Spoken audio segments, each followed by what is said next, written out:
ఇమ్మీడియట్గా మీరు cease fire చేసేస్తాను, యుద్ధాన్ని ఆపితేను అని చెప్పి. మరి అది అబద్ధమే కదా ఆయన చెప్పింది ట్రంప్. డొనాల్డ్ ట్రంప్ మాటల్ని అమెరికా అధ్యక్షుడు కాబట్టి మనం పట్టించుకున్నాం తప్ప ఒక వ్యక్తిగా ఆయన మాటలు మనం అసలు పట్టించుకోనక్కర్లేదు. ఎందుకంటే ఆయన మాటలకు అదుపు లేదు, ఫిల్టర్ లేదు. నోటికి ఏది వస్తే అది మాట్లాడతాడు. ఉదాహరణకి కొన్ని వందల ఏళ్లుగా భారత్ పాకిస్తాన్ల మధ్య యుద్ధం సాగుతుంది అన్నాడు. ఏం మాట్లాడుతున్నాడు ఆయన? చరిత్ర తెలుసా ఆయనకి ఏమన్నా? అసలు పాకిస్తాన్ అన్న పదం ఎప్పుడు వచ్చింది? అసలు పాకిస్తాన్ దేశం ఎప్పుడు వచ్చింది? అంచేత తీవ్రంగా స్పందించక్కర్లా. అమెరికా ఇంకా చాలా కాలం పాటు మనకి ఇష్టం ఉన్న లేకపోయినా ప్రపంచంలో అత్యంత కీలకమైన దేశం అన్ని రకాలుగా.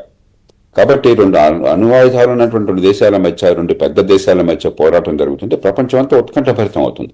వాళ్ళకి మన గొడవలు అనవసరం, మన ఇబ్బందులు వాళ్ళకి అనవసరం. వాళ్ళందరికీ దీనివల్ల ట్రంప్ నాన్ సీరియస్ జేపీ గారు. కానీ ఆయన అన్న మాటల్ని అంతర్జాతీయ సమాజం, అంతర్జాతీయ మీడియా అంతా ఎస్టాబ్లిష్ చేసి, ఎక్స్పోజ్ చేసి రాస్తుంది కదా, హైలైట్ చేసి.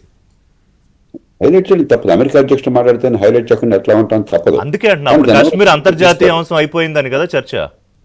లేదు, ప్రపంచ సమాజానికి కానీ, అమెరికాలో ఉన్న పాలక వర్గాలకు కానీ, పార్టీలకు అతీతంగా నిఘా విభాగాలకు కానీ, వాళ్ళ జాతీయ భద్రతా విభాగాలకు కానీ పూర్తిగా తెలుసు భారతదేశం స్టాండ్ ఏమిటో, అంతర్జాతీయంగా పరిస్థితి ఏమిటో.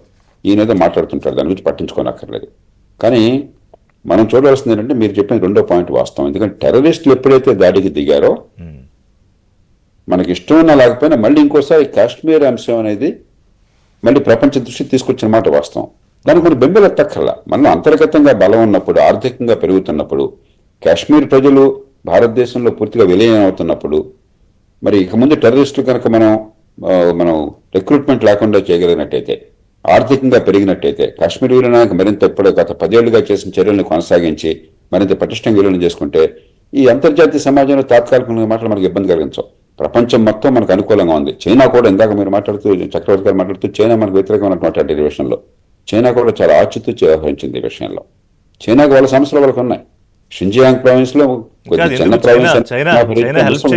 చైనా హెల్ప్ చేయలేదా తన ఆయుధాలు ఇచ్చి పాకిస్తాన్ కి? అది కాదు, ఇప్పుడు అంతర్జాతీయ సంబంధాల్లో అదో సార్వభౌమ దేశం, చైనా సార్వభౌమ దేశం. ఆయుధాలు ఇవ్వద్దని అనడానికి మన హక్కు లేదు, వాడు ఇచ్చేది ఆపడు. అది పక్కన పెట్టేయండి. టెర్రరిజం విషయంలో ఏం చెప్పారు వాళ్ళు? మనం దాడి చేశాక కూడా 6వ తేదీన 7వ తేదీన భారతదేశం దాడి చేసినందుకు చింతిస్తున్నామని చాలా మైల్డ్ పదజాలం వాడారు, ఖండిస్తున్నాను మాట్లాడాల. వెంటనే తర్వాత ఏమన్నారు? టెర్రరిజానికి మేము పూర్తిగా వ్యతిరేకము, టెర్రరిజం అంతం కావాలి. 3వ మాట ఏమన్నారు?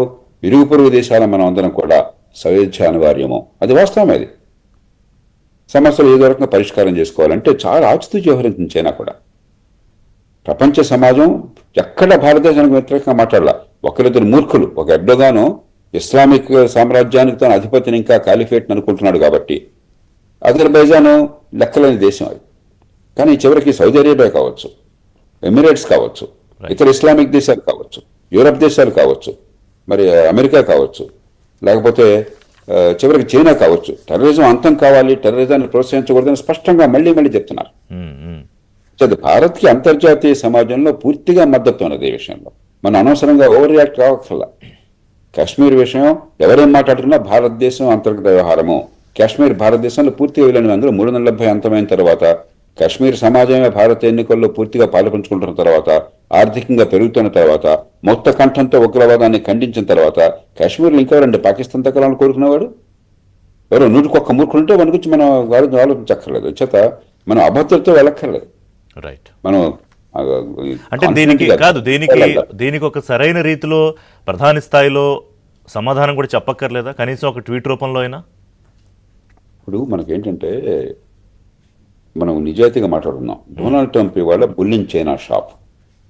ఏ రోజు ఎప్పుడు ఏం చేస్తాడో దేవుడికి ఎరుక. ఓకే. దాకా అత్యంత ప్రగాఢమైన సంబంధాలు ఉన్నటువంటి దేశాలతో, యూరోపియన్ దేశాలతో కానీ మన దేశానికి సంబంధ దేశాలతో కూడా ఎక్కడ నా బాగున్నా ఒక తోట దగ్గర బాగుకాదు, నా ఆర్థిక ప్రయోజనాల కోసం ఎవరైనా దెబ్బ కొడతానని రీతిలో వ్యవహరిస్తున్నటువంటి ఒక విచిత్రమైన వ్యక్తి. కానీ అమెరికా అధ్యక్షుడు, ఆ ప్రజలు ఎన్నుకున్నారు. ఆయన పదవి ఉన్నంతకాలం లౌక్యంగా వ్యవహరించాలి మన ప్రజలను కాబట్టి బహిరంగంగా నోట్లో నోరు కలపక్కర్ల. ఆయన ఇష్టం మాట్లాడాలి, మనం కూడా బహిరంగ మాట్లాడామనుకోండి, అది మనకు ప్రతిష్ట కాదు, మన ప్రయోజనాన్ని కాపాడదు. Just ignore him is the best policy, అంతేనా? బహిరంగంగా మాట్లాడక్కర్లేదు. ప్రైవేట్గా అమెరికన్ ఎస్టాబ్లిష్మెంట్కి మన వాదన తెలుసు, వాళ్ళతో అవసరమైంది మాట్లాడాలి, మనం నెగోషియేట్ చేయాలి, మన బలాన్ని మనం చూపెట్టాలి తప్ప ప్రతిదానికి అతిగా స్పందిస్తే అత్యంత విచిత్రమైన మనస్తత్వం.